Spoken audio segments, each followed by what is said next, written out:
Baik, selamat siang Bapak Ibu semua. Assalamualaikum warahmatullahi wabarakatuh. Waalaikumsalam warahmatullahi wabarakatuh. Kita menginjak di hari kedua Seminar Nasional Hasil Pelindungan Sastra dalam rangka diseminasi pelindungan sastra. Dari kemarin kita sudah menyimak paparan mengenai bagaimana sastra di Nusantara ini kita upayakan pelindungannya. Nah, kali ini kita karena sudah lewat 20 menit dari waktu yang ditentukan, mungkin akan jauh lebih baik kalau misalnya kita langsung saja mempersilakan para pemakalah yang akan tampil kali ini di sesi ini. Kita memiliki 3 orang ya. 3 orang pemakalah. Yang pertama Mas Eri Agus Kurnianto dari Balai Bahasa Jawa Tengah, kemudian Mas Balok Safarudin dari Balai Bahasa Jawa Timur, dan Ibu Rahmawati dari Kantor Bahasa Provinsi Sulawesi Tenggara.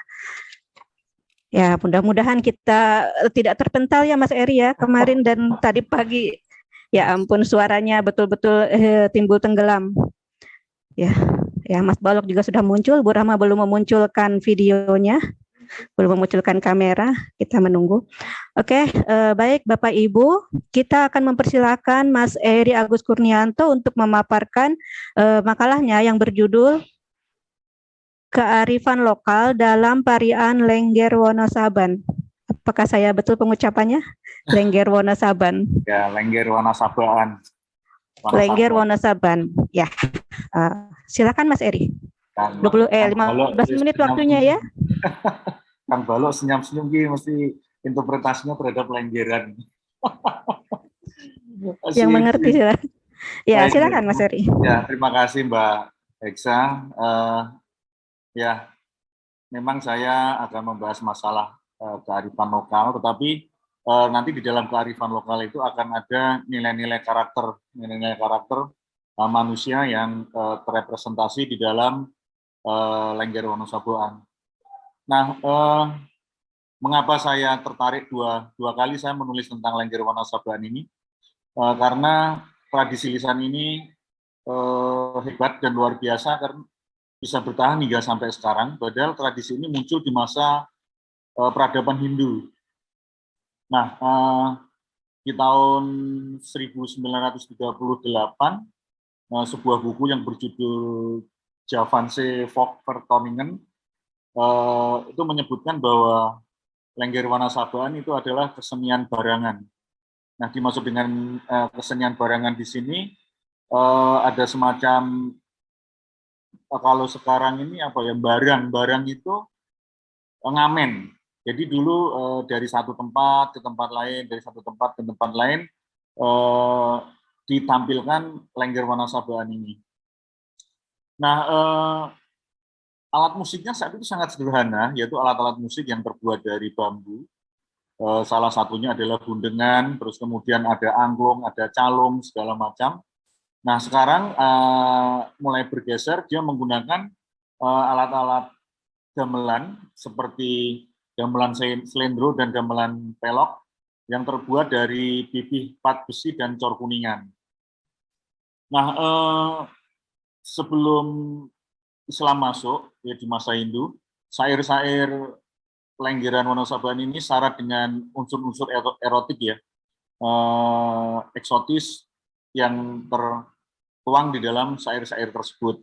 Nah, ketika Islam masuk dengan Sunan Kalijogo yang saat itu ada di daerah Wonosaboan, beliau mengubah syair-syair tersebut. Jadi syair-syair yang sifatnya erotis dan mulai diganti dengan syair yang Islami. Di tahun 1960 kesenian ini vakum, ini tidak tampil karena dianggap lekra, bagian dari lekra, grup-grup nanti saat itu ditunggangi untuk paham komunikasi dunia kesenian.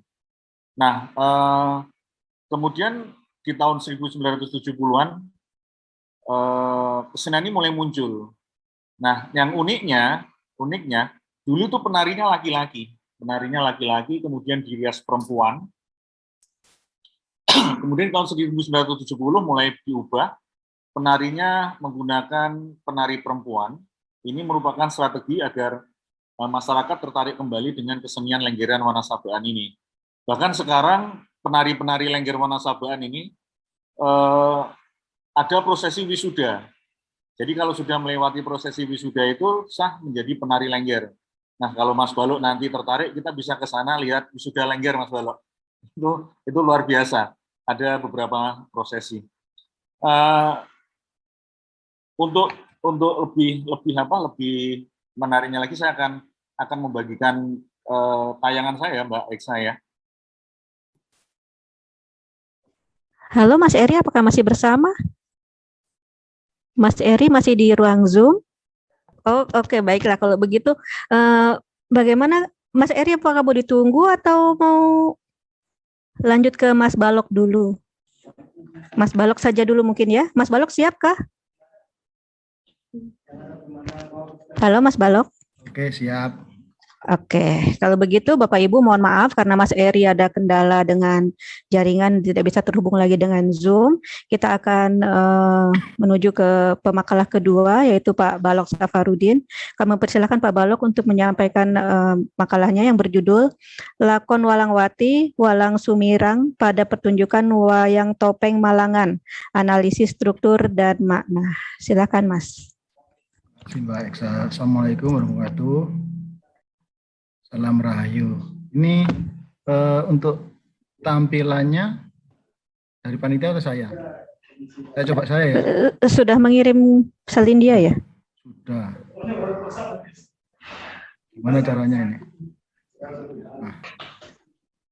Share screen hijau-hijau itu.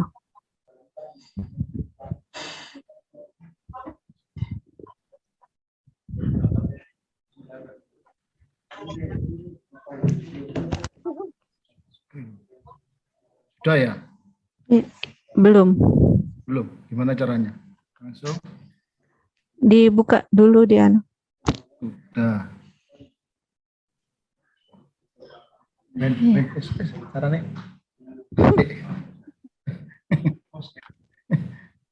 Ini. Share screen sini ya? Ini. Share. Oke. Bismillah. 1 jam. 2 jam. Sampun nggih? Sampun, alhamdulillah. Monggo Mas. Ya, biasa tradisi lisan gini. Selamat siang semuanya. Ini saya akan membincangkan tentang ini lakon Walangwati Walang Sumirang, yaitu yang ditunjukkan pada Wayang Topeng Malangan. Ini analisis makna. Sebenarnya Wayang Topeng Malangan itu adalah wayang kesenian khas Kabupaten Malang, yaitu kesenian ini perlu dilestarikan. Pada awalnya memang Wayang Topeng Malangan itu semacam ritual di suatu desa, yaitu di sekitar Candi Badut. Itu pertama kali itu untuk ritual hanya memakai wayang dari ini dari batu. Tapi lama-kelamaan upacara itu akan menjadi upacara besar dan menjadi sebuah pertunjukan. Itu aja. Terus yang sekarang salah satu pertunjukan Wayang Topeng Malangan yang sudah menjadi pertunjukan itu yaitu lakon Walangwati Walang Sumirang. Sebenarnya banyak cerita yang ada di situ, misalnya Jenggolo Boyong atau bangun candi, terus apa itu sisik badar, sisik bang, seperti itu. Tapi yang saya ambil hanya lakon Walangwati Walang Sumirang. Permasalahan di dalam penelitian ini adalah bagaimana makna lakon Walangwati Walang Sumirang dalam pertunjukan tersebut. Teori yang saya pakai yaitu teori semiotik, yaitu teori makna bagaimana masyarakat pendukung setempat memaknai Wayang Topeng Malang itu sendiri, juga memaknai cerita Walangwati Walang Sumirang. Pembahasannya yaitu sebenarnya wayang topeng Malangan itu didasarkan pada cerita besar, yaitu cerita Panji.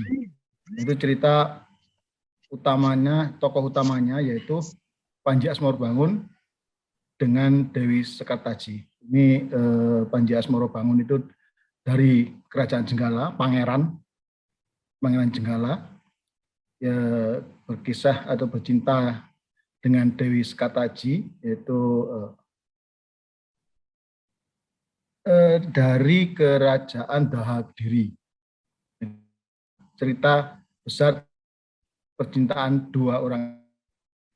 Untuk Kon Walangwati itu adalah cerita subcerita dari Asmorobangun dan Dewi Sekartaji. Sumiranya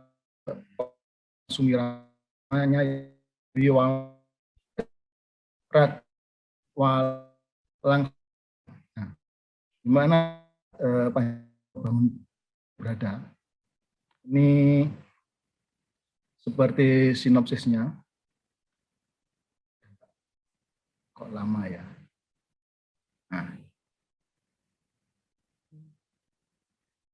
sebenarnya Dewi Walangwati Walang Sumirang itu sinopsisnya yaitu Walangwati dan Walang Sumirang itu bersaudara. Jadi dia itu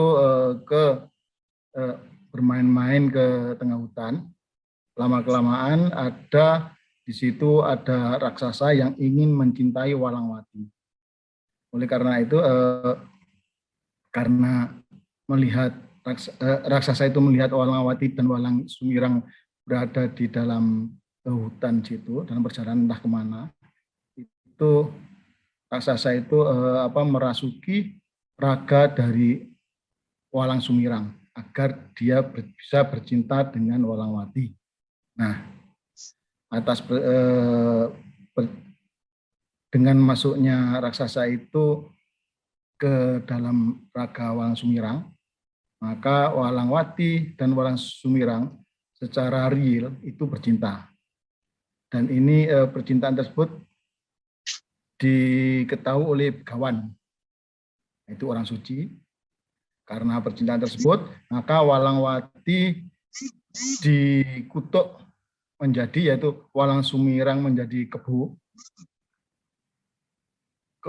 lembu gumarang, dan Walangwati menjadi laler ijo. Nah, seperti itu, sama-sama bentuknya raksasa. Walangwati dan Walang Sumirang dengan bentuknya yang baru itu bisa berubah menjadi manusia lagi jika Walang Sumirang dan Walangwati tertetesi oleh keringat Panji Asmorobangun. Maka Walangwati atau Lalerjo dan Walang Sumirang atau lembu gumarang itu mencari Panji Asmorobangun. Nah, itu. Jadi di situ karena pertemuan tiga orang ini, terus Panji Asmorobangun mengetahui dua raksasa itu, dan dua raksasa itu mengutarakan keinginannya, tetapi Panji Asmorobangun tidak mau. Akhirnya Panji Asmorobangun berkelahi dengan Walang Sumirang. Atas perkelahian itu, ketika berkelahi, tetesan keringat Panji Asmorobangun menetes ke tubuh ke lembu gumarang dan laler ijo. Itulah lembu gumarang dan laler ijo menjadi manusia lagi, yaitu Walangwati dan Walang Sumirang. Akhirnya Walangwati dijodohkan atau dinikahkan dengan Panji Asmorobangun. Seperti itu.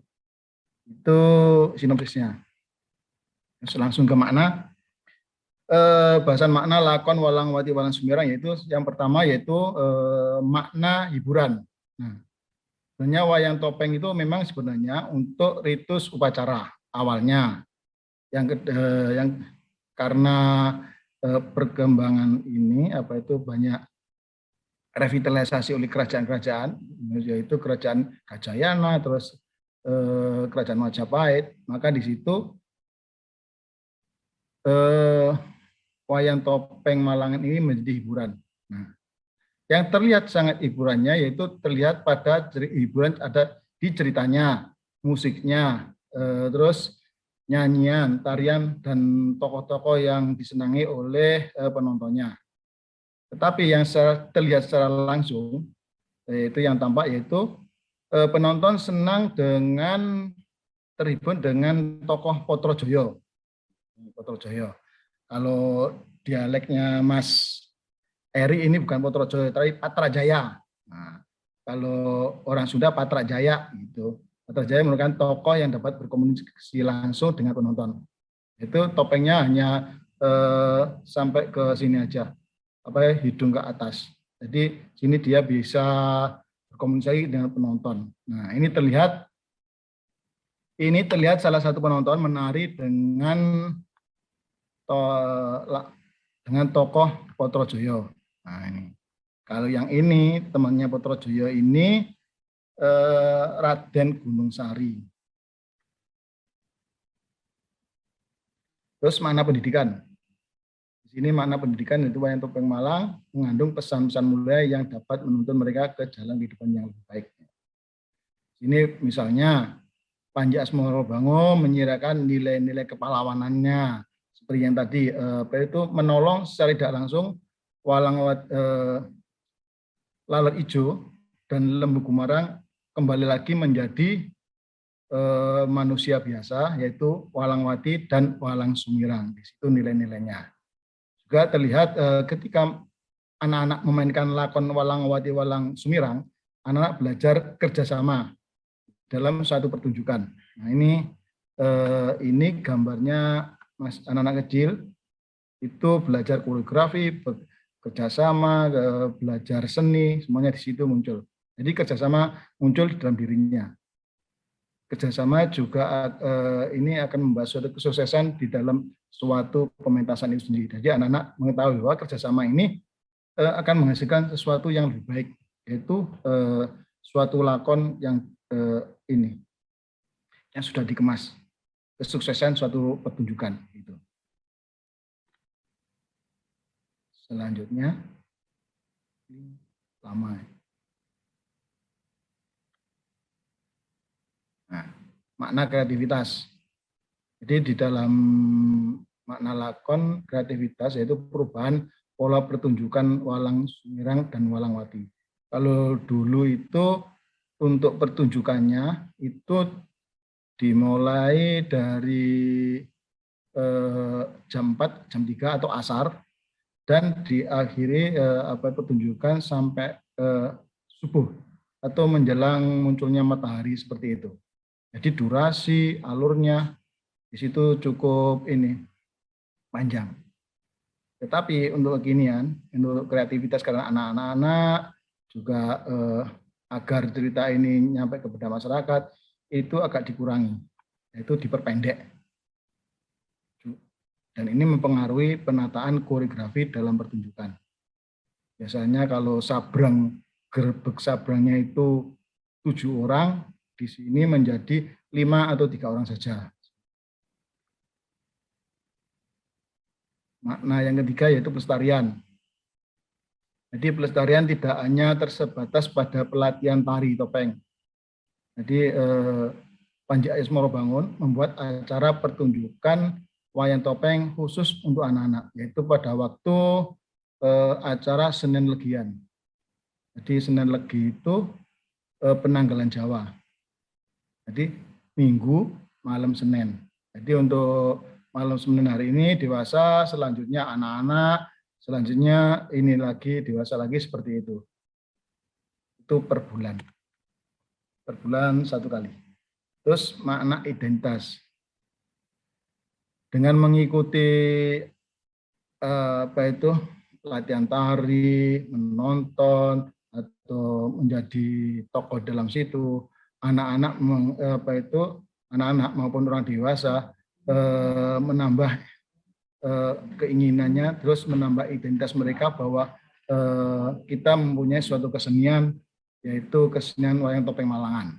Dan wayang topeng Malangan itu berbeda dengan wayang topeng Sunda, wayang topeng ini Madura, terus wayang topeng mana lagi. Terus di Jogja juga ada seperti itu, di Bali juga ada wayang topeng seperti itu. Jadi mana identitas. Jadi dia ikut mendukung dalam keberadaan wayang topeng ini sendiri.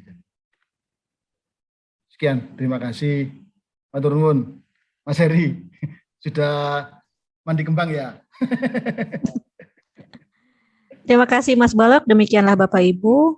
Ternyata dari sebuah seni pertunjukan dapat digali pemaknaan bukan hanya dari isi cerita melalui lakon-lakonnya saja, tetapi juga dari bagaimana pertunjukan tersebut dipraktikkan menjadi sebuah pertunjukan. Di situ tadi Mas Balok sudah memaparkan bahwa penggalian maknanya beliau mendapatkan ada nilai pendidikan, ada nilai kreativitas, ada nilai pelestarian, dan juga ada nilai identitas. Semuanya itu tentu saja diharapkan dapat bermanfaat bagi pengembangan kebudayaan kita di Nusantara ini.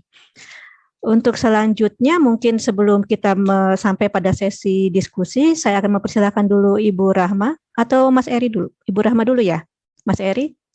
Mohon izin Ibu Rahma dulu yang akan memberinya. Monggo. Kan Ibu Rahma adalah peneliti di kantor Provinsi Selera. Beliau menyajikan makalah judul Seni Butuni, garda depan dalam pemertahanan sastra daerah di Kepulauan Buton. Jadi tadi sudah kita mendengarkan pemaparan sastra dari Jawa. Sekarang kita akan beralih ke Pulau Buton. Silakan Ibu Rahma. Baik, terima kasih. Waalaikumsalam warahmatullahi wabarakatuh. Selamat siang Bapak Ibu yang ada di ruang virtual ini. Kembali saya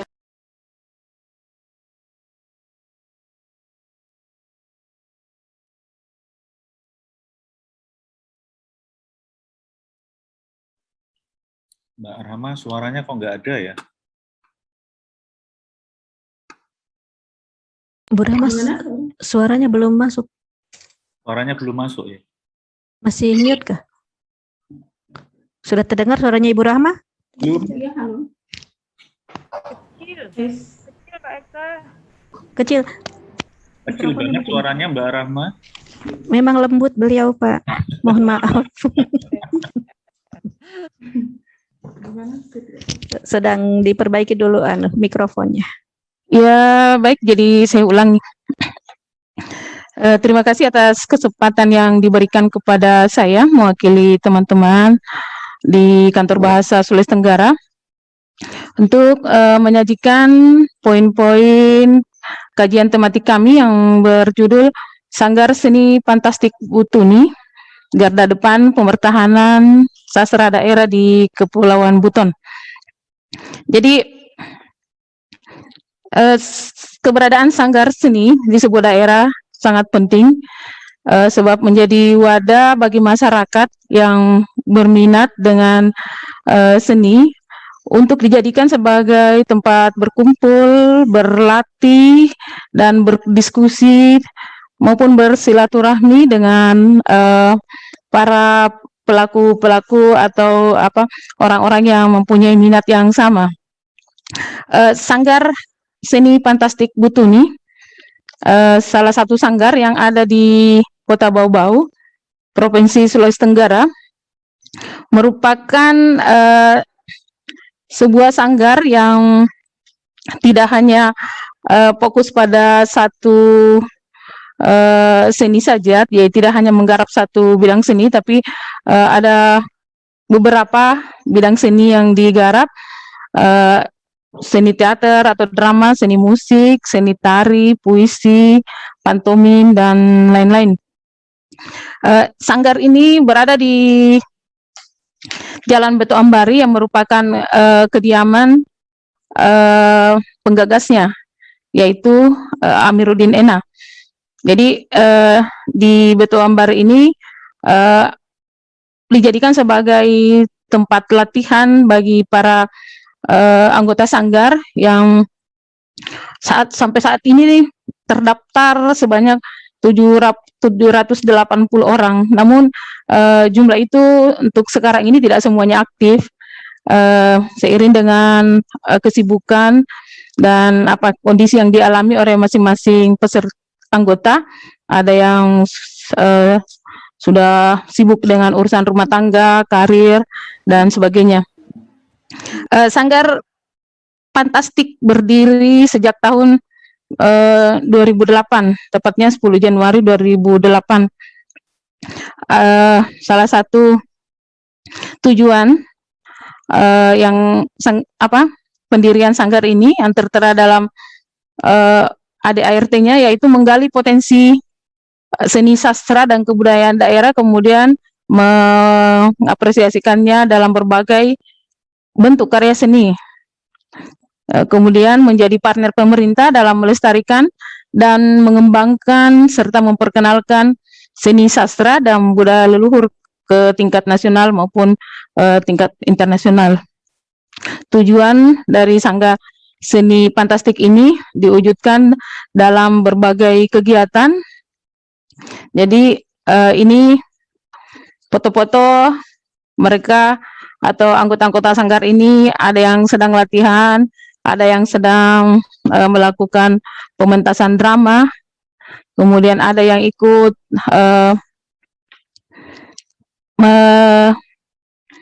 merayakan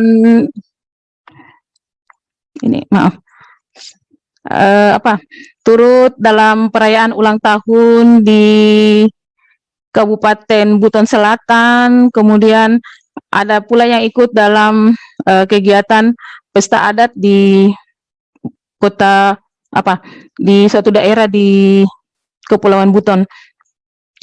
Jadi terkait dengan peran atau kegiatan yang dilakukan oleh Sanggar Fantastik dengan pelestarian atau pemertahanan sastra daerah, di sini ada gambar transformasi sastra daerah dalam bentuk lain, khususnya cerita rakyat. Jadi sebuah cerita rakyat yang sangat terkenal di Buton, judulnya Wan Diu Diu, cerita tentang Putri Duyung, ditransformasi oleh Fantastik menjadi sebuah lagu, kemudian naskah drama, dan ada pula puisi. Itu bisa dinikmati di YouTube karena Fantastik setiap kegiatan-kegiatan yang mereka lakukan selalu dibagi baik di media sosial maupun di videonya diunggah di YouTube. Bulan menari di ujung penantian ini juga merupakan transformasi sastra daerah, khususnya Kabanti. Jadi di salah satu bagian ceritanya diakhiri dengan penuturan Kabanti yang menjadi sebuah kesimpulan dari akhir cerita dari drama tersebut. Terkait dengan transformasi dalam puisi,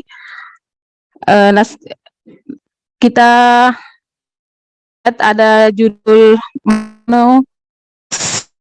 Nia Mohane dan Wobula, kemudian puisi Siapa Kamu, kan itu semua diadaptasi dari cerita rakyat yang ada di Kepulauan Buton.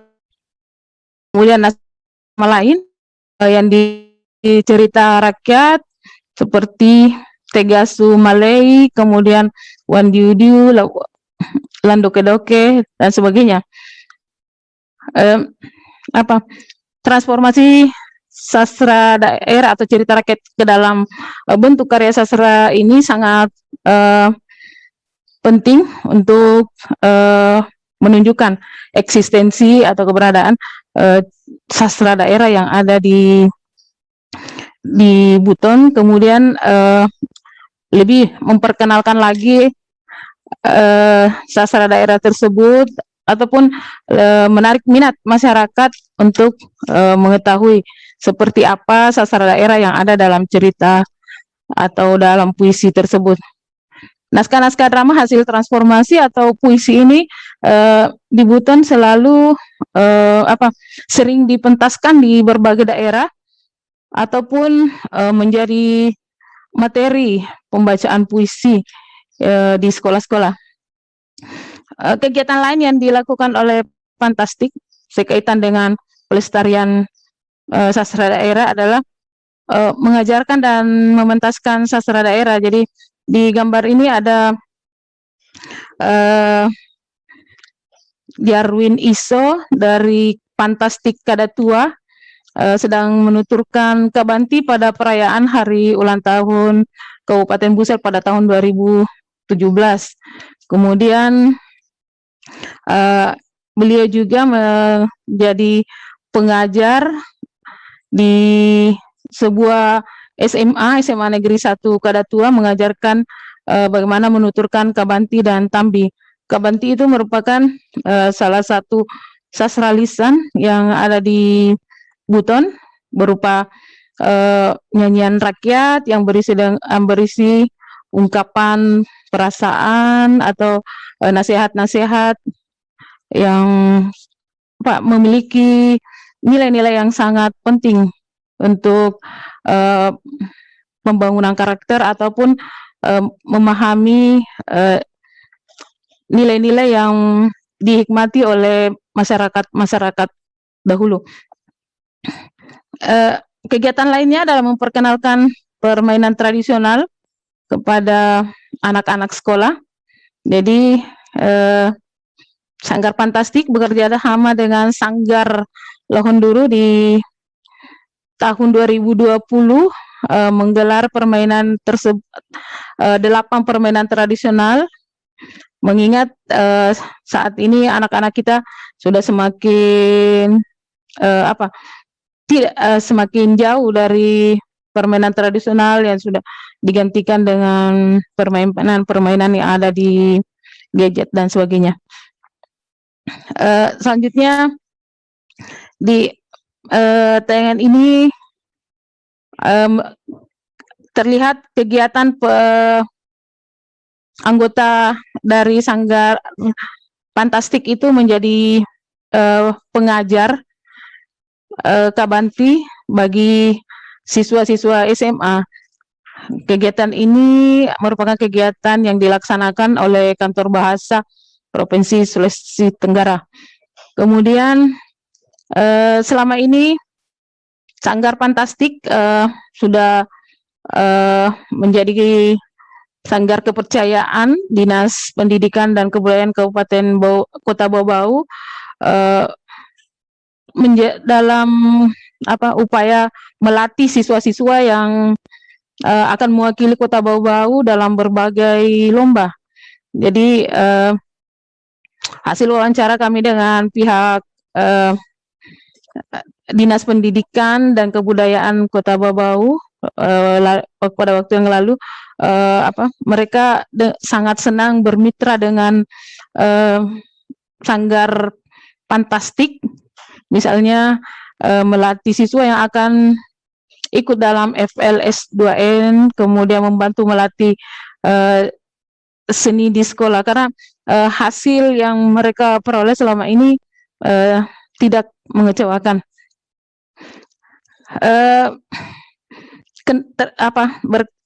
Terkait dengan kendala-kendala apa yang dialami oleh Fantastik, tentu saja ini merupakan kendala umum ya, keterbatasan dana, sehingga seringkali ada kegiatan-kegiatan yang sudah direncanakan tapi tidak bisa terlaksana. Kemudian mereka beberapa tahun terakhir ini kesulitan untuk mendapatkan tempat pementasan, utamanya di Kota Bau-Bau. Jadi gedung-gedung yang dulunya pernah digunakan untuk pentas kemudian tidak bisa lagi digunakan karena sesuatu dan lain hal.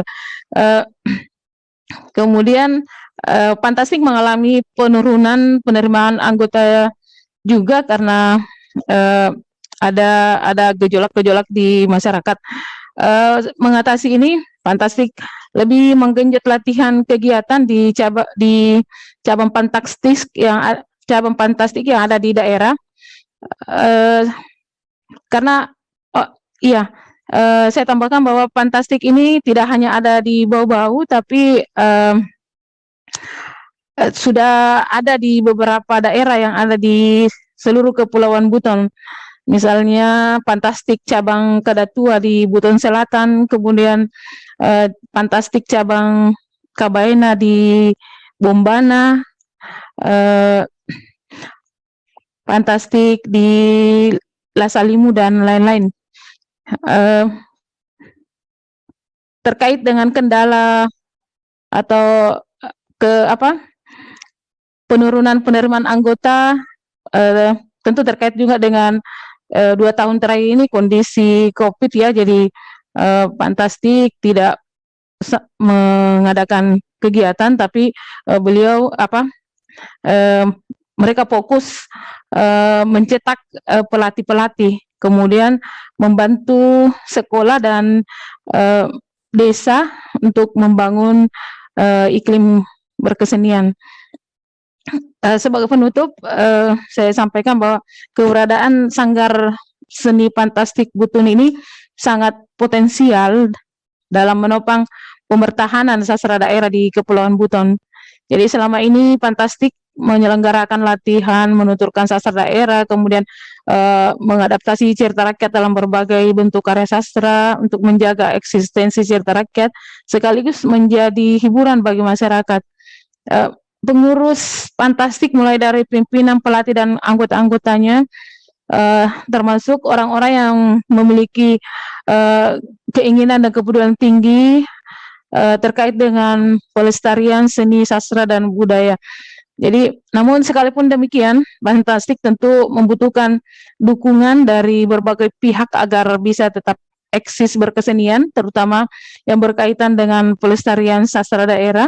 Pemerintah diharapkan bisa lebih memperhatikan keberadaan Sanggar Fantastik khususnya dan sanggar-sanggar lainnya, memberikan dana dan meningkatkan promosi terhadap keberadaan sanggar tersebut.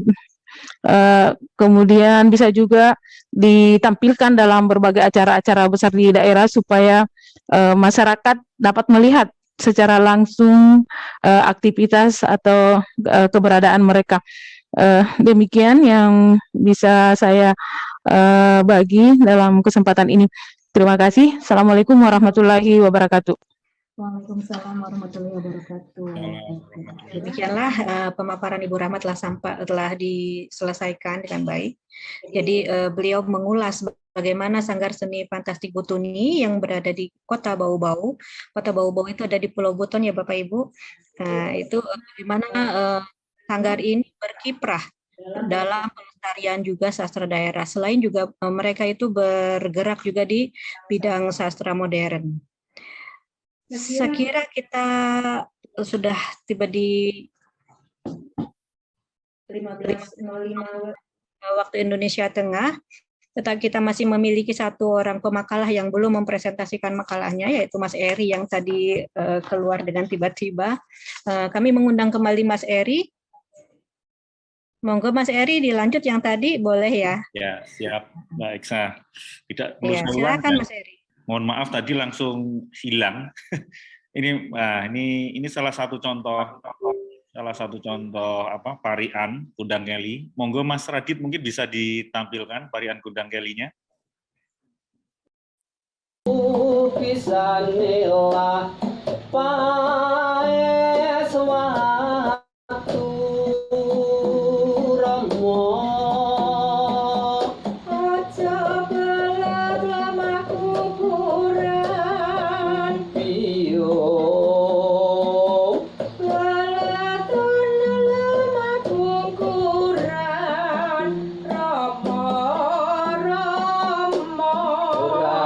bisa aku kurang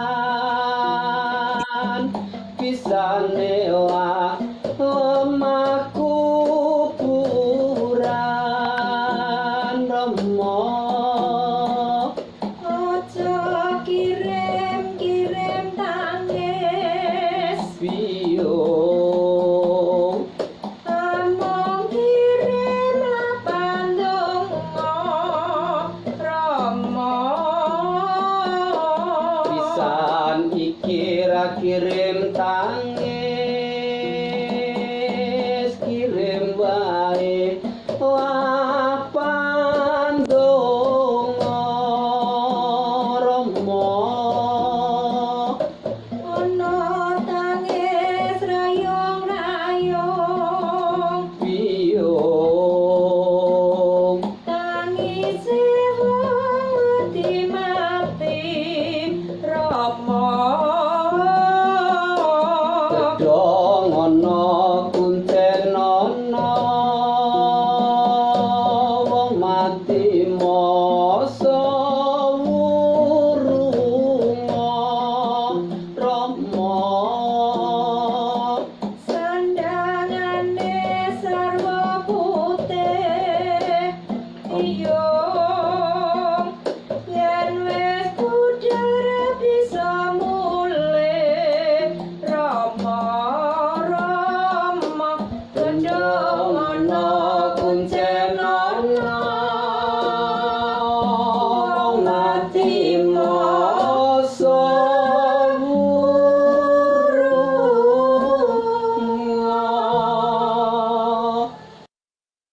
Ya, itu salah satu contoh tarian yang judulnya Gundang Keli. Saya tampilkan nanti, saya takut saya disuruh menuturkan tarian ini seperti kemarin, alhamdulillah dibantu oleh Mas Radit sehingga bisa tampil video tadi. Kalau kita mendengar video tadi, ya itu orang Jawa mengatakan rentes itu sedih banget. Misalkan begini, sandangannya sarwa putih, bajunya serba putih, tandanya wis ra bisa mulih, tandanya sudah tidak bisa pulang. Tumpakane kereta Jawa, naiknya adalah kereta Jawa, roda papat, roda manungso. Rodanya 4 itu manusia. Jadi ini adalah tembang atau tarian kematian yang mengingatkan kita bahwa ketika ajal itu sudah datang, maka segala kemewahan dunia itu tidak akan ada gunanya karena tidak bisa dipakai. Jujukane omah guwa. Jadi yang dituju adalah liang lahat ya. Omah guwa itu liang lahat. Bantal lemah tanpa kloso. Berbantal tanah tanpa alas. Dikerubuti labang ulo, peteng dedet tanpa konco. Dikerumuni oleh binatang-binatang seperti labang, ular, gelap gulita dan tanpa teman. Nah ini mengingatkan kita pada sebuah kematian, dan luar biasanya makna-makna ini itu hampir ada di setiap tarian Lengger Wonosobo. Nah untuk itu di dalam kesempatan kali ini saya akan membahas nilai-nilai karakter pada kearifan lokal dalam tarian Lengger Wonosobaan. Lengger Wonosobaan. Mungkin PPT-nya ya. Lanjut Mas Radit. Latar belakang saya melihat bahwa pendidikan bukan hanya, kalau saya melihat bukan hanya sekadar transfer ilmu pengetahuan, melainkan penguatan nilai-nilai karakter dalam diri manusia. Jadi harus ada keseimbangan antara mengajar dan mendidik. Karena kalau mengajarannya berupa ilmu pengetahuan, mendidik adalah lebih cenderung pada pembentukan karakter. Keduanya harus imbang, karena kalau tidak, nanti kita akan menciptakan monster-monster yang mengerikan. Ilmunya luar biasa, tetapi rasa kemanusiaannya sangat tipis. Ilmunya mumpuni, tapi jiwa sosialnya tidak ada. Nah ini, jadi antara pengajaran dan pendidikan itu seharusnya berimbang. Nah itu. Nah dalam hal ini karya-karya sastra ini memiliki peran yang luar biasa, baik karya sastra lama maupun karya sastra yang baru. Itu bisa dijadikan sebagai media untuk penguatan nilai-nilai karakter dalam diri manusia, terutama nilai-nilai karakter anak-anak kita. Bagaimana kita bisa menguatkan karakter-karakter tersebut agar anak-anak kita menjadi anak-anak yang lebih humanis. Karena ada slogan yang menyatakan bahwa sastra akan menjadikan manusia menjadi lebih manusiawi lagi gitu. Karena dengan membaca karya sastra, maka humanisme kita itu akan semakin terarah, humanisme kita itu akan semakin terasah, dan humanisme kita itu akan semakin terbentuk dalam diri kita gitu. Nah, mengapa sekarang anak-anak lebih cenderung pada individualismenya dan mengabaikan jiwa sosialnya? Ya karena anak-anak sekarang sudah tidak lagi menjadikan karya sastra sebagai konsumsi hiburan mereka gitu. Dan orang tua pun juga sibuk dengan urusannya masing-masing, sehingga mereka tidak punya waktu untuk memperkuat karakter anak melalui sastra-sastra yang ada gitu. Nah, kalau zaman saya dulu, sebelum saya tidur itu ibu saya suka mendongeng gitu. Jadi suka mendongeng tentang sebuah tokoh, kalau yang baik nanti akan hasilnya seperti ini, kalau yang jahat nanti akan seperti ini. Kalau kita mengambil hak yang bukan kita, nanti efeknya akan seperti ini. Intinya kita harus berbuat baik dan kita harus bisa mempunyai manfaat untuk sesama. Nah ini, itu zaman saya dulu. Nah sekarang kan jarang.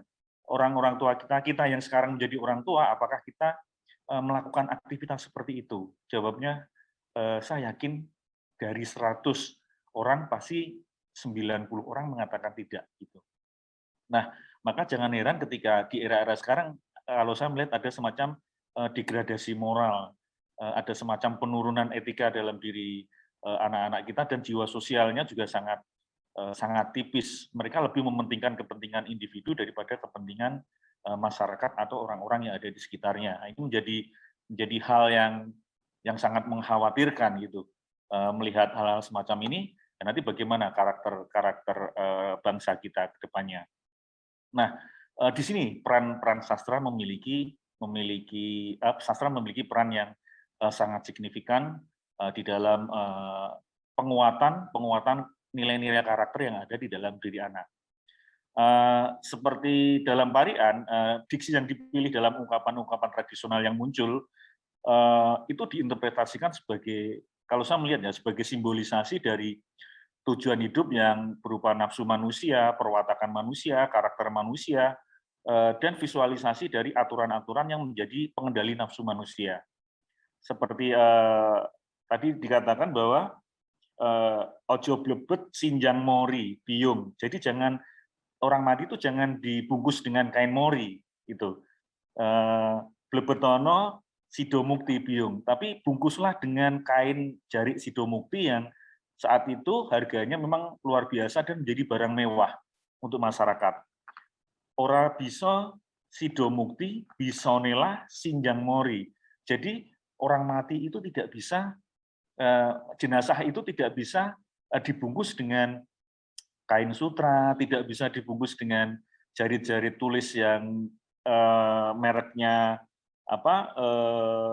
sidomukti tadi, tetapi siapapun dia, dari golongan manapun, itu tetap sama, diperlakukan sama, yaitu dibungkus dengan kain mori. Nah ini menjadi pengendali nafsu kita, bahwa sebetulnya apa sih yang kita cari di dunia, toh ketika nanti kita meninggal hanya tanah 2 meter, kemudian kita dibungkus oleh kain yang sama, tidak ada bedanya dengan antara pejabat dengan rakyat jelata, tidak ada bedanya orang kaya dengan orang miskin. Mengapa yang kita kejar hanya urusan duniawi dan melupakan urusan akhirat atau urusan surgawi? Nah ini menarik sekali, nilai-nilai semacam ini muncul di hampir setiap parian Lenggeran Wonosoboan. Nah, kemudian nilai-nilai karakter dalam nilai kearifan lokal yang terrepresentasi dalam parian Lengger Wonosoboan diungkapkan secara estetika, memiliki tujuan agar manusia dapat mencapai keselamatan dalam kehidupan dunia dan akhirat. Itu maksudnya. Jadi dengan adanya nilai-nilai penguatan karakter seperti itu akan menjadikan, yaitu tadi, manusia menjadi lebih manusiawi lagi. Dia akan ingat akan sebetulnya apa sih tujuan hidup itu gitu. Mengapa kalau tujuan hidupnya mulia harus melakukan hal-hal yang tidak terpuji atau tidak mulia? Ini. Nah, dari latar belakang tersebut, persoalan yang saya bahas dalam tulisan ini adalah nilai sebenarnya yang terrepresentasi nilai-nilai kearifan lokal yang terdapat di Lengger. Langkah pertama dari nilai kearifan lokal dalam Lengger Wonosoboan. Nah, kemudian metode penelitiannya menggunakan metode deskriptif analisis, yaitu fakta tentang nilai-nilai karakter dalam itu saya isi terlebih dahulu. Jadi saya kelompokkan. Oh, ini kaitannya dengan persoalan ini, oh ini kaitannya dengan persoalan ini. Nah, setelah diidentifikasi, kemudian mulai saya deskripsikan. Nah, hasil pendeskripsian fakta yang ada di dalam teks-teks parian tadi, itu digunakan sebagai dasar untuk melakukan analisis dengan cara menginterpretasikan nilai-nilai tersebut yang dikaitkan dengan kearifan lokal dan kemudian nilai-nilai karakter manusia Indonesia itu seperti apa. Teori yang saya gunakan pasti teori nilai-nilai karakter dan teori tentang nilai-nilai kearifan lokal. Kemudian metode pengumpulan data, saya menggunakan dua cara. Yang pertama adalah observasi. Saya datang langsung ke Wonosobo, kemudian ketemu dengan para pelaku parian Lengger Wonosoboan. Selain itu saya juga mencari studi pustaka, penelitian-penelitian terdahulu tentang parian Lenggeran Wonosoboan ini. Nah, kemudian jenis datanya itu ada dua, yaitu data verbal, itu berupa tuturan parian, dan data nonverbal, itu berupa simbol-simbol yang terrepresentasi atau direpresentasikan dalam parian tersebut. Lanjut, Mas Radit. Nah, kemudian langkah penelitian, yang pertama, saya menemui informan, mencoba untuk menggali sumber data. Sebetulnya jumlah parian Lengger Wonosoboan ini ada sekitar 75-an. Hanya saja sampai detik ini yang terinventarisasi itu hanya 35. Jadi yang 35 masih belum terlacak di mana keberadaannya. Mengapa bisa dikatakan 75? Karena jumlah topeng parian Lenggeran Wonosoboan itu ada 75. Jadi setiap parian itu mengiringi tari topeng Lengger satu topeng gitu. Jadi ada topeng kasaran, ada topeng alusan, ada topeng kesatrian segala macam itu ketika pariannya seperti ini topengnya ini, pariannya seperti ini topengnya ini. Itu kami mencoba menginventarisasi itu dan hanya mendapatkan 35. Yang 35 masih belum kita ketahui keberadaannya ada di mana. Nah, setelah itu kita dapatkan, kemudian kita mencoba untuk mentranskrip data. Kita alihkan ke dalam bahasa tulis, kemudian kita terjemahkan. Dari situ kemudian kita interpretasikan, oh satu parian ini kira-kira apa isinya gitu. Apa sih yang ingin disampaikan oleh leluhur zaman dulu melalui parian-parian yang mereka ciptakan. Lanjut, Mas Radit. Nah, kemudian setelah itu data kita analisis dengan menggunakan teknik flow model of analysis yang dikembangkan oleh Matthew dan Haberman dengan langkah-langkah seperti berikut. Itu pertama inventarisasi data, kemudian kita reduksi data. Reduksi data di sini adalah yaitu tadi memilah. Kita mencari yang kaitannya dengan ketuhanan itu ini, yang kaitannya dengan sosial itu ini, yang kaitannya dengan alam itu ini, kemudian yang ada kaitannya dengan diri sendiri ini, lingkungan sosial ini.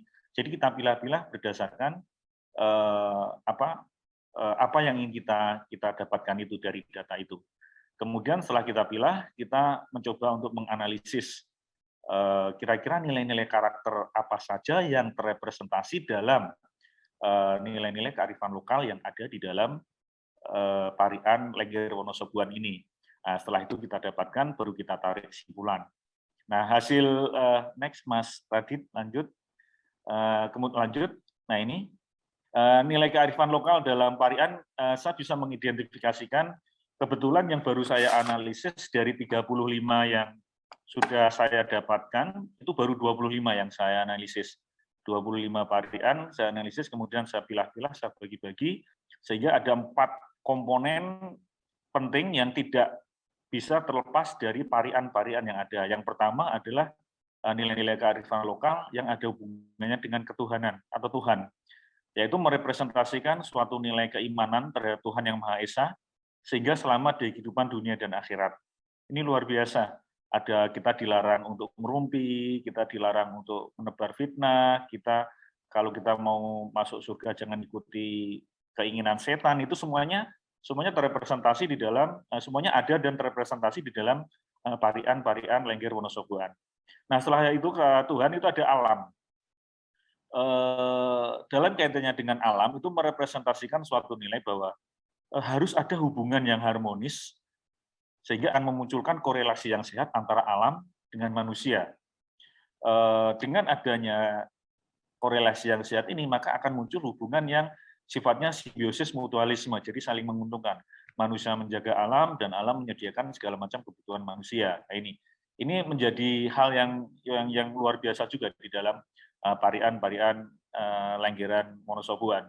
Nah, yang ketiga adalah masyarakat, yaitu merepresentasikan suatu nilai untuk dapat menciptakan kehidupan sosial yang harmonis, sikap peduli, kemudian toleransi terhadap sesama, ini menjadi sesuatu yang disampaikan. Jadi ketika kita menasihati seseorang dengan menggunakan parian, itu bisa mereduksi perasaan-perasaan yang tidak enak bagi yang dinasehati gitu. Jadi ada pasemon-pasemon, ada simbol-simbol yang bisa dipakai untuk memberikan nasihat. Misalkan ketika kita mau merantau, pasti orang zaman dulu mengatakan gunakan ilmu padi.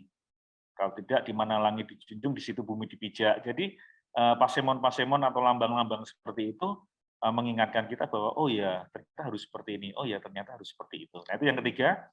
Kemudian yang keempat adalah kearifan lokal yang terkait dengan hubungan dengan diri sendiri, yaitu merepresentasikan suatu nilai-nilai yang harus ditanamkan dalam diri agar dapat menjadi manusia yang sukses dalam menjalani kehidupan dunia dan akhirat. Jadi bagaimana melalui parian-parian Lenggeran Wonosoboan itu menjadikan kita bisa introspeksi diri apakah kita sudah melakukan itu atau belum. Nah, kalau kita mau hidup selamat surga dan neraka, ya itu bisa kita jadikan sebagai pedoman. Maaf, bukan surga dan neraka ya, dunia dan akhirat itu bisa kita jadikan sebagai pedoman bahwa oh ya saya harus melakukan ini, saya harus melakukan itu. Nah, itu yang nilai-nilai kearifan yang bisa saya ambil dari parian Lenggeran Wonosoboan. Nah, kemudian lanjut Mas Radit. Kemudian nilai-nilai karakter pada kearifan lokal dalam parian Lenggeran Wonosoboan itu apa saja? Itu Tuhan ya, yang ada hubungannya dengan ketuhanan, merepresentasi dimensi keyakinan bahwa Tuhan adalah Maha Pengasih dan Pemurah, segala sumber kekuatan dan tempat untuk meminta segala kebutuhan.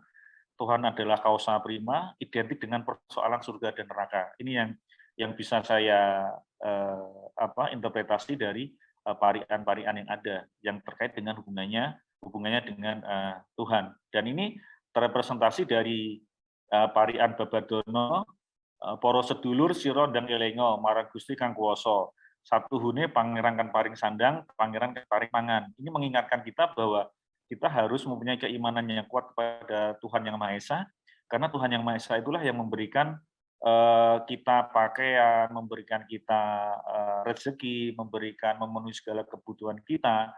Jadi itu bukan berasal dari siapa-siapa, tetapi itu asalnya dari Tuhan. Kemudian juga ada parian Kembang Gadung, Mas Kang Mas, Angger Kang Mas, Kembang Gembili, Ojo Lali, Sembah Bakti, Marang Gusti Kang Mau Suci. Mas Kang Mas ini mengingatkan kita untuk selalu bersujud dan menyembah kepada Tuhan Yang Maha Esa, bukan kepada yang lainnya. Ada parian Gundageli tadi, ijo-ijo, parian Gandasuli ya, ijo-ijo godong rambutan, rambutan mono yo mas putih kulite. Ojo budo katut melakukan setan, melu setan, rokok panggonane. Ini adalah mengingatkan kita bahwa kita jangan mengikuti mengumbar hawa nafsu sesuai dengan keinginan setan. Mengapa? Karena kalau kita mengikuti itu, maka neraka tempatnya gitu. Parian Cakar Kumbang, dan kemudian masih banyak lagi, ada parian Eleng-Eleng, parian Ceriping Kuning, parian Sumiar, parian Gundang Keli, parian Sarindoro, terus kemudian juga ada next Mas Radit, kemudian ada parian Gundang Keli tadi, ono tangis layung-layung, biung, tangis wong wedi mati, biung, gedongono, kuncenono, wong mati, mongso wurungo. Ini artinya bahwa ada sebuah tangis yang layung-layung itu ratapan-ratapan yang sangat menyedihkan. Kemudian itu adalah tangisan orang yang takut akan kematian. Nah, mau ditaruh di tempat yang aman, ditaruh di tempat yang bangunan kuat, kemudian dikunci, wong mati mongso urungo. Jadi kalau ajal sudah sampai, apapun usaha kita, berapapun harta kekayaan kita, maka tidak akan bisa menghindar dari yang namanya kematian. Nah ini, Geli. Parian ini kan banyak orang yang mengalami intrans, jadi kesurupan gitu. Banyak penonton yang kesurupan ketika Parian Gondang Geli ini mulai dilantunkan. Itu yang pertama. Kemudian yang kedua, nilai-nilai karakter yang terkait dengan alam.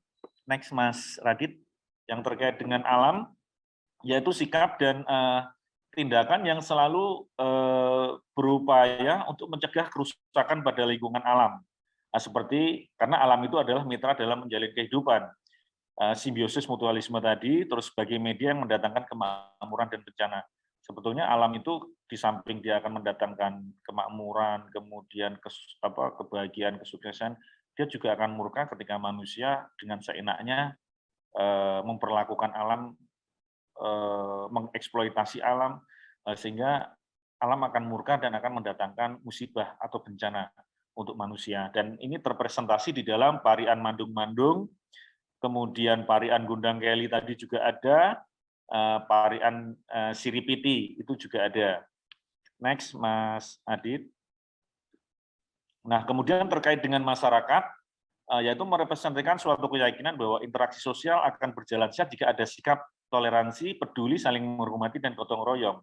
Nah, ini muncul di dalam Parian Kinayaan, Parian Sendor, Parian Kembang Gadung, kemudian Parian Silong Gadung, Parian Kembang Jeruk, Parian Doler Keong, dan Parian Godak Gading. Parian-parian tersebut merepresentasikan bagaimana seharusnya manusia itu berhubungan dengan lingkungan sosial yang ada di sekitarnya, sehingga akan terjalin interaksi sosial, korelasi sosial yang sehat, yang harmonis, sehingga akan mereduksi konflik-konflik sosial yang kadangkala muncul. Juga ada di dalam Parian Ceriping Kuning, Parian Rangsang Tuban, kemudian juga ada Parian Adugones.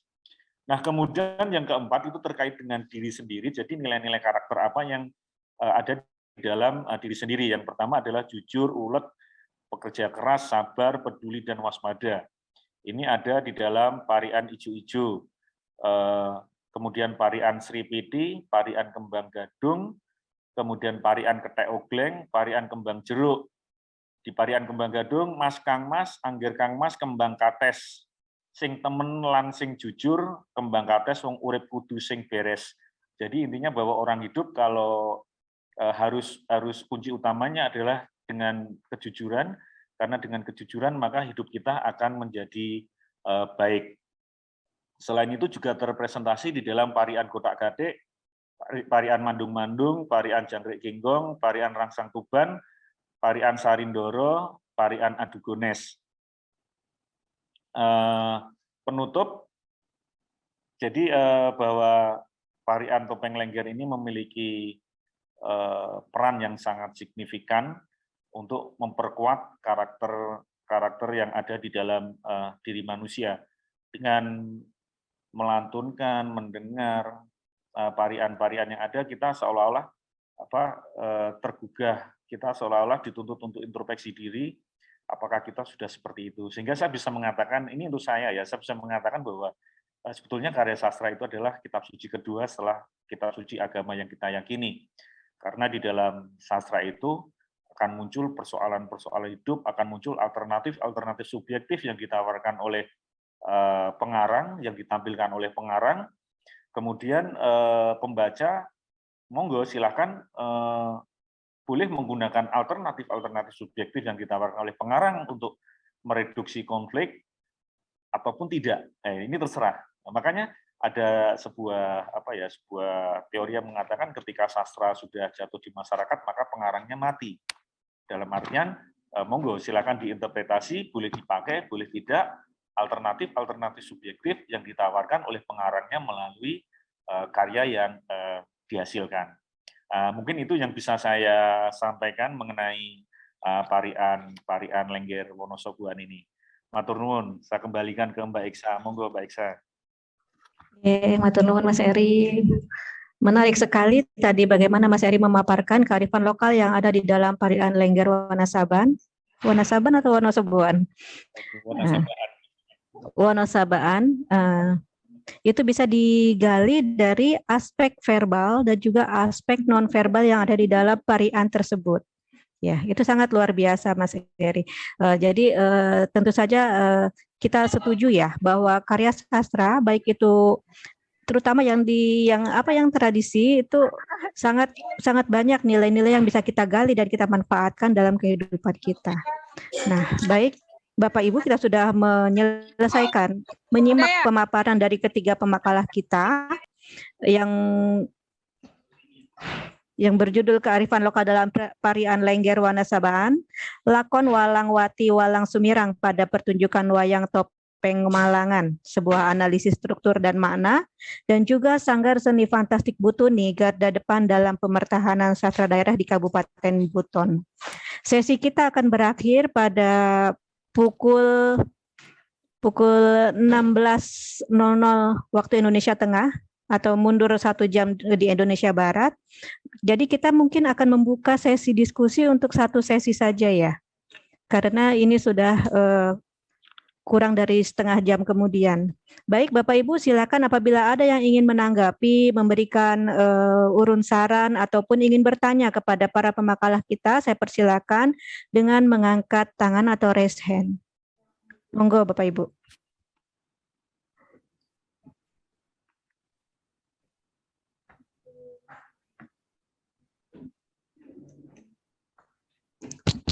Atau mungkin ada yang penasaran mendengarkan Kidalang Balok Safarudin memainkan Dalang kon nyuluk. Ayo, suatu lakon. Kita santai saja ya, karena ini sudah siang juga. Ya, Mas Balok jangan-jangan sudah pergi nih. Masih terlempar kah? Suruh parian Masih. itu loh. Ya, Kidalang dulu.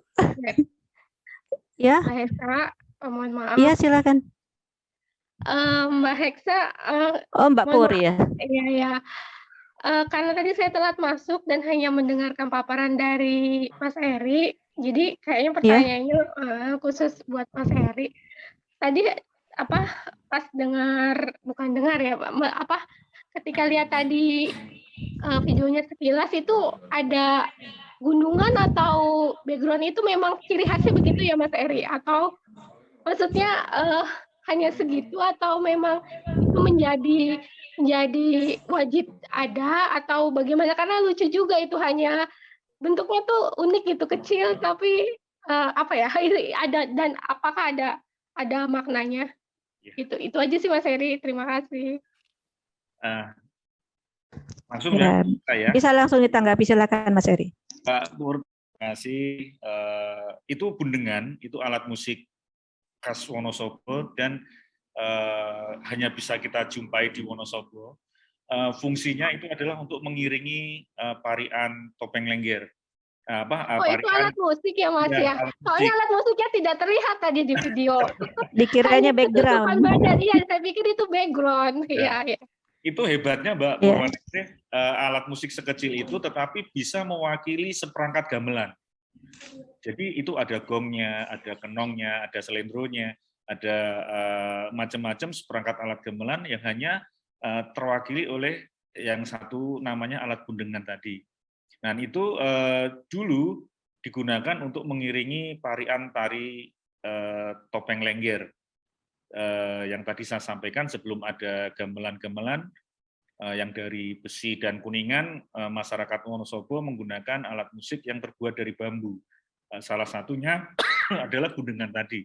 Nah, bundengan itu biasanya dipakai oleh orang yang angon bebek. Jadi bawa bebek ke sawah, kemudian bundengan itu mempunyai dua fungsi. Yang pertama adalah untuk menutupi kepala dari sengatan matahari dan hujan. Nah, di sela-sela istirahat biasanya si angon bebek itu akan memainkan bundengan tadi dengan melantunkan parian-parian Lengger Wonosoboan. Nah ini. Itu alat musik Mbak Purwaningsih yang luar biasa karena bisa mewakili bunyi-bunyi yang dihasilkan itu bisa mewakili seperangkat alat musik gamelan yang jumlahnya banyak ya Mas Balok ya. Gamelan itu ada berapa puluh alat musik di situ dan hanya terwakili oleh satu alat musik itu tadi yang namanya bundengan. Itu Mbak Purwaningsih. Ya, terima kasih Mbak Mas Ning sudah Eri. terjawab ya. Iya, karena tadi tidak terlihat kan, karena tertutup orang yang main. Saya pikir itu cuma background atau apa. Terima kasih Mas Eri. Sama Mbak. Iya. Mbak Ning ke saya, Mbak Eksa. Silakan. Mas Eri sudah terlambat. Ini Kayaknya Mas orang ini. Mas Eri tidak, saya cuma bertanya, dulu pernah di Cirebon, apa namanya, ada parikan aja kami menyebutnya. Nah, ini menarik sekali ya Mas Eri, dengan perinciannya yang sangat sempurna menurut saya. Dari contoh-contoh parian yang Mas Eri tayangkan tadi itu, ada yang yang tersirat bagi saya untuk jadi menanyakan ke Mas Eri tentang parian tentang alam, masyarakat, diri sendiri, atau Tuhan. Itu tentang pantunnya Mas Eri. Saya melihat ada seperti Carmina dua baris satu bait, kemudian ada yang 3 baris juga. Nah kemudian saya melihat tidak ada yang bersaja AB-AB. Mungkin di sini saya masih awam, Mas Eri bisa menjelaskan ke saya tentang keraguan saya itu, karena ada 3 baris, 2 baris, dan sepertinya ada juga 4 baris. Ya Mas Eri, terima kasih. Terima kasih Mbak Eksa. Ya nih, silakan Mas Eri. terima kasih Uni. Itu cuplian-cuplian yang kutipan-kutipan yang untuk memperkuat bahwa oh ya ini berbicara dengan Tuhan. Tapi kalau dilihat dari tipografinya memang ada yang 2 baris, ada yang 4 baris. Itu seperti pantun itu Uni. Dan ada yang bersaja api-api, terus ada yang sampiran, kemudian ada isinya. Itu jenisnya macam-macam. Jadi ada yang pantun kilat yang hanya 1 baris juga muncul di dalam parian ini. Jadi tidak ada, kalau di masyarakat, kalau yang saya temukan itu tidak ada pakem harus 4 baris gitu, tidak. Ada yang 2 baris, kemudian ada yang 4 baris, kemudian bahkan ada yang 1 baris, 1 klosa itu berupa sampiran, 1 klosanya itu berupa isi gitu Uni. Jadi memang itu pantun ya. Khusus ya berarti ya, tidak berupa pantun. Oke, terima kasih Mas Eri. Ya, sama-sama. Ini saya tadi sudah kasih contoh nembang sehingga Mbak Uni Mimi enggak minta saya untuk nembang parian. Iya, enggak, saya sebenarnya kemarin sudah kepingin. Nanti saya takutnya giliran saya menampilkan yang takut saya jadinya. Sebenarnya saya kepingin Mas Eri memperagakan parian itu gitu. Bisa kok Mas Eri. Oh bisa. Ini saya bisa carikan parian yang Gundang Keli ya. Saya suka dengan parian Gundang Keli karena parian ini sangat luar biasa. Itu mandel itu untuk diri sendiri ya Mas, bukan? Iya, bisa untuk diri sendiri dan untuk mengingatkan kita akan kematian ini. Oh gitu. Seperti ini. Ono tangis layung-layung iyo. Tangis wong wedi mati Rama. Gedhong ana kuncen ana wong mati mangsa wurunga Rama.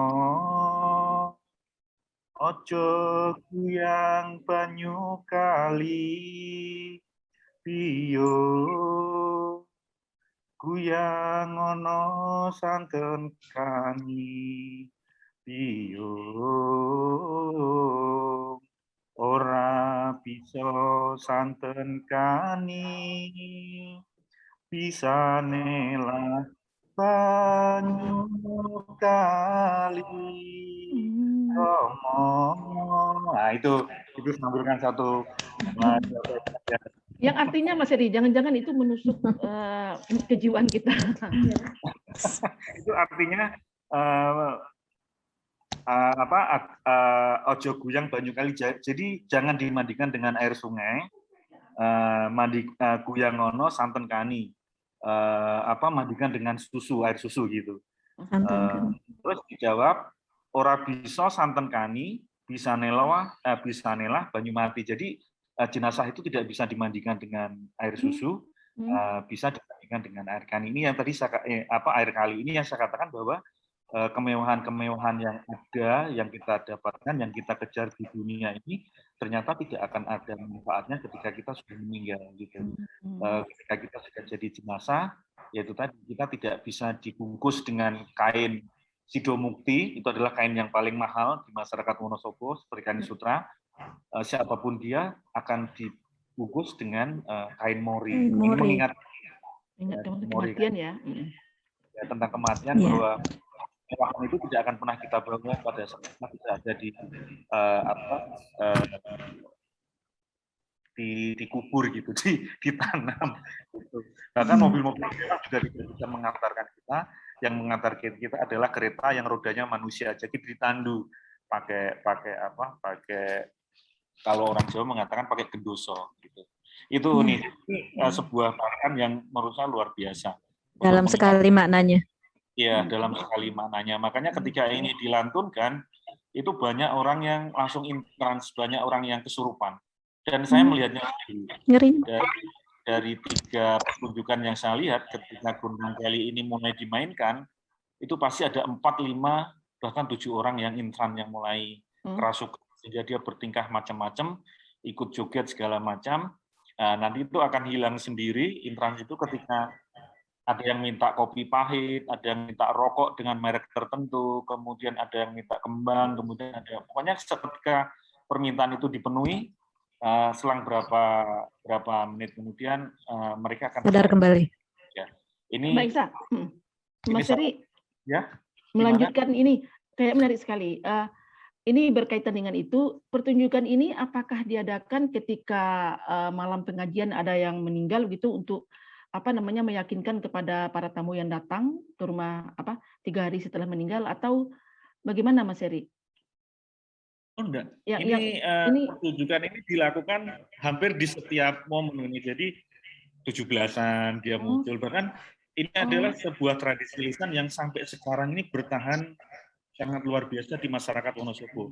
Karena di setiap satu malam minggu itu mungkin ada 10-5 desa yang menyajikan pertunjukan ini. Ini sebelum pandemi ya, sebelum pandemi. Maka ketika saya ke sana sebelum pandemi itu, saya dari satu desa ke desa lain melihat pertunjukan ini. Padahal berarti masih aktif ya Mas Eri ya di pertunjukan di masyarakat. Dan sangat digemari oleh masyarakat dibandingkan organ tunggal. Masyarakat Wonosobo akan lebih memilih melihat tari topeng Lengger. Ini luar biasa. Oh iya ya, bagus ya. Jadi media siar ya, untuk pendidikan juga. Ya, makasih Mas Eri, Mbak Iksa. Ya, makasih Uni Mimi dan Mas Eri. Bapak Ibu yang lain mungkin masih ingin mengajukan pertanyaan kepada pemakalah kita, Ibu Rahma, Mas Balok, dan juga Mas Eri lagi. Silakan loh, raise hand atau angkat tangan. Tadi Mas Balok itu membahas permasalahan mengenai lakon Walangwati, Walang Sumirang pada pertunjukan Wayang Topeng Malangan. Itu analisis struktur dan makna.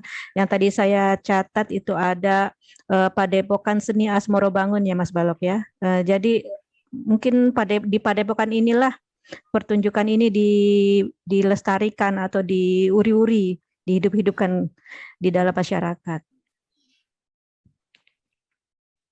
Mungkin Mas Balok bisa menyampaikan sedikit tentang Padepokan ini, Mas. Ini kan jadi istilahnya posisinya sama setara dengan yang dilakukan oleh Sanggar Seni Fantastik Butuni yang tadi telah dipaparkan juga oleh Ibu Rahmawati. Mungkin bisa sedikit mengulas tentang apa yang telah dilakukan oleh Padepokan ini. Silakan Mas Balok. Saya yang bertanya. Oke. Padepokan ini sebenarnya sebelum Panji Asmoro bangun itu banyak berganti-ganti nama. Setahu saya juga ada Garudongerap seperti itu. Ini didirikan oleh Mbah Kahrimun, itu sudah meninggal, yaitu maestro wayang topeng, sudah juga mendapat penghargaan dari pemerintah. Itu pada awalnya memang tahun 30 sampai tahun 45, terus tahun 60-an itu juga seperti kasus yang dikasuskan pada Lengger. Sebenarnya pemain-pemain wayang topeng Malangan itu semuanya itu laki-laki. Dan memang pada waktu itu perempuan itu tidak boleh main karena tabu. Ketika perempuan main dalam pertunjukan di Jawa, khususnya Jawa Timur itu seperti ludruk, itu suatu hal yang tabu, tidak boleh. Juga ludruk kan juga gitu. Ludruk ada perempuan itu semuanya lagi. Dan tahun 5 diindikasikan curiga ini nekra. 5 tempat tanggapan terus disisikan itu. Tapi setelah tahun 70-an, tahun 80-an itu sudah mulai lagi ketika Bapak Soeharto melalui Ibu Tin itu memesan berapa ya? 70 karakter topeng. Nah, sekarang ada di Taman Mini. Nah, saat itulah teman-teman dari Asmoro Bangun mulai ada tanggapan ke luar Malang, misalnya Probolinggo, Surabaya, seperti itu. Nah, muncul lestarinya wayang topeng Malangan itu di daerah Malang karena ada mitos bahwa orang Malang, yaitu orang di daerah Tengger, daerah Bromo, itu tidak boleh ada wayang kulit. Yang ada hanya wayang topeng Malang itu dulu. Karena kalau seseorang itu punya gawe atau punya acara, itu nanggap wayang kulit atau wayang lainnya, itu pasti ada hal-hal yang negatif. Nah, disitulah wayang topeng Malang bertahan. Tapi sekarang wayang topeng Malang sudah kalah dengan wayang kulit seperti itu.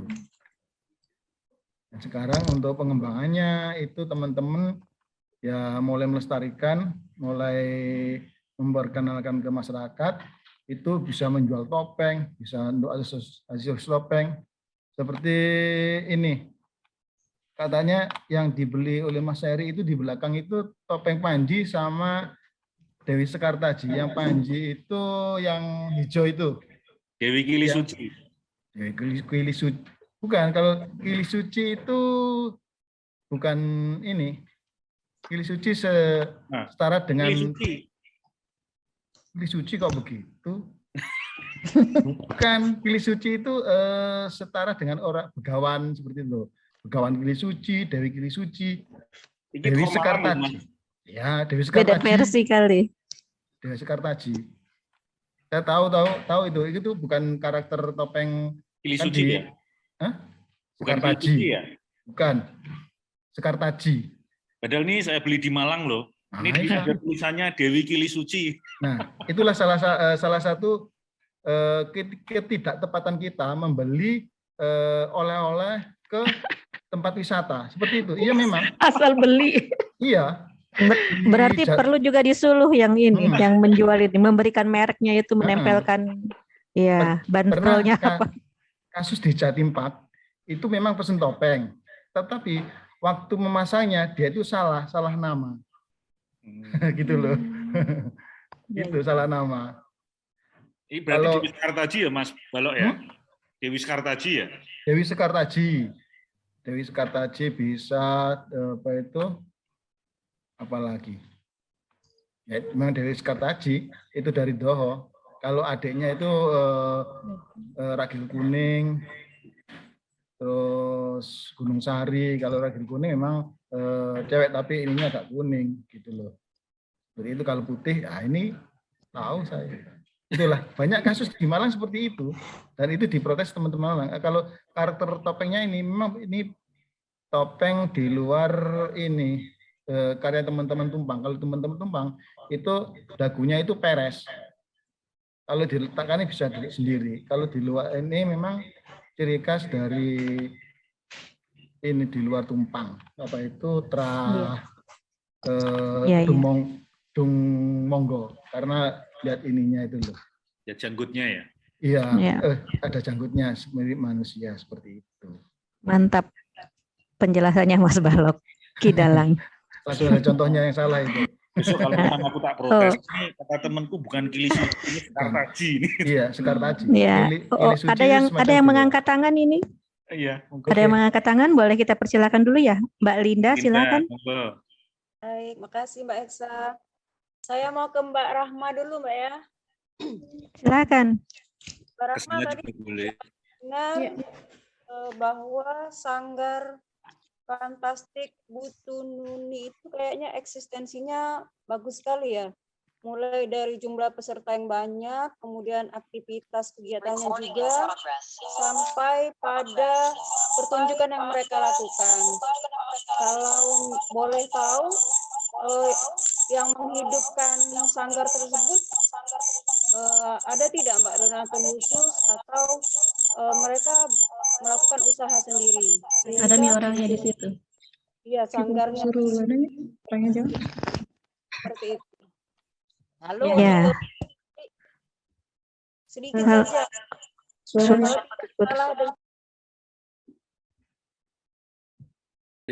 Mbak Linda, suaranya terputus. Suaranya putus-putus, Lin. Iya. Bisa mungkin langsung ke Bu Rahma ya, Mbak Linda, mengingat waktunya juga tinggal 7 menit. Iya. Silakan Bu Rahma. Iya, baik. Terima kasih Mbak Linda. Sanggar Seni Fantastik. Ini Mbak Linda tanyakan apa ada usaha untuk menghidupi sanggar. Mereka mempunyai membuka kursus-kursus di sanggar itu.